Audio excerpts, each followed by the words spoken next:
사도신경으로 신앙 고백하시겠습니다.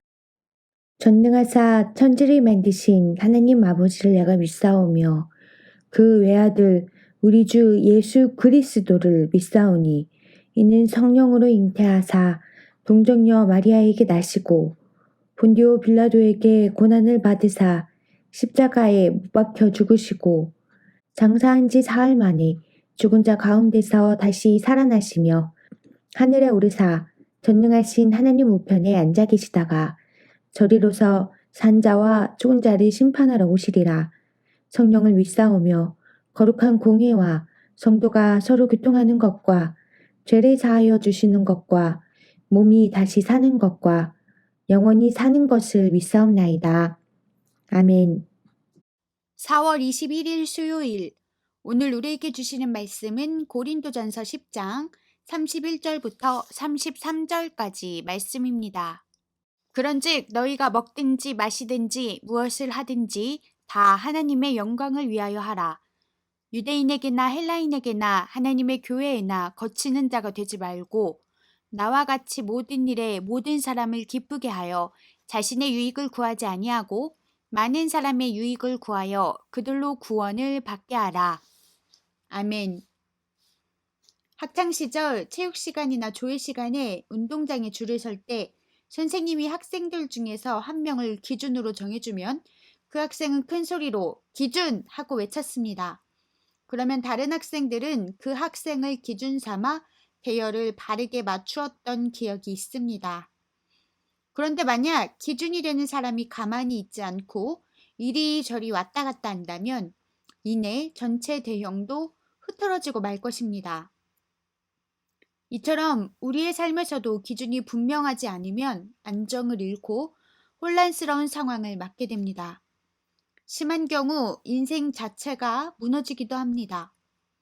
따라서 우리는 신념, 좌우명, 가치관 등으로 다양하게 표현될 수 있는 인생의 기준은 무엇인지, 그 기준은 굳건한지 잘 살펴보아야 합니다.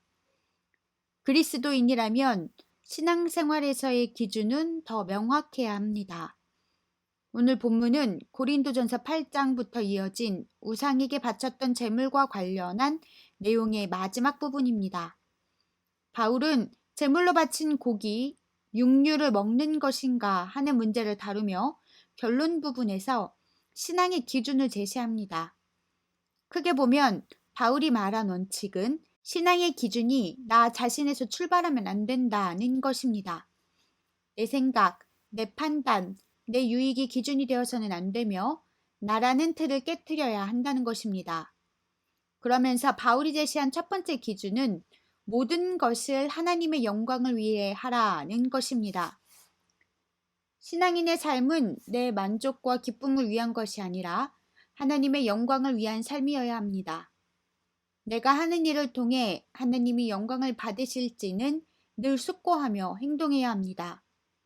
두 번째 기준은 거치는 자가 되지 말라는 것입니다.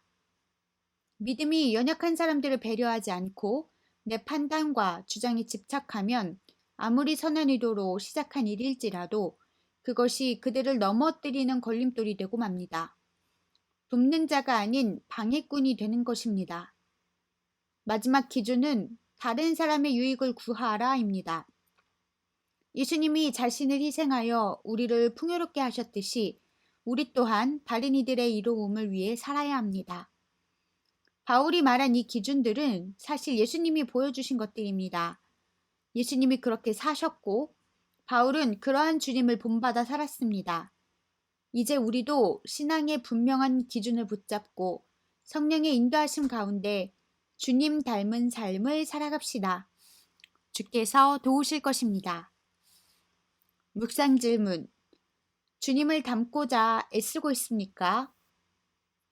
오늘의 기도. 은혜의 하나님, 값없는 은혜와 사랑을 받은 자녀답게 주님을 닮는 일에 애쓰게 하옵소서. 나 중심의 감옥에 갇히지 않고 주님처럼 하나님의 영광을 드러내며 살게 하옵소서.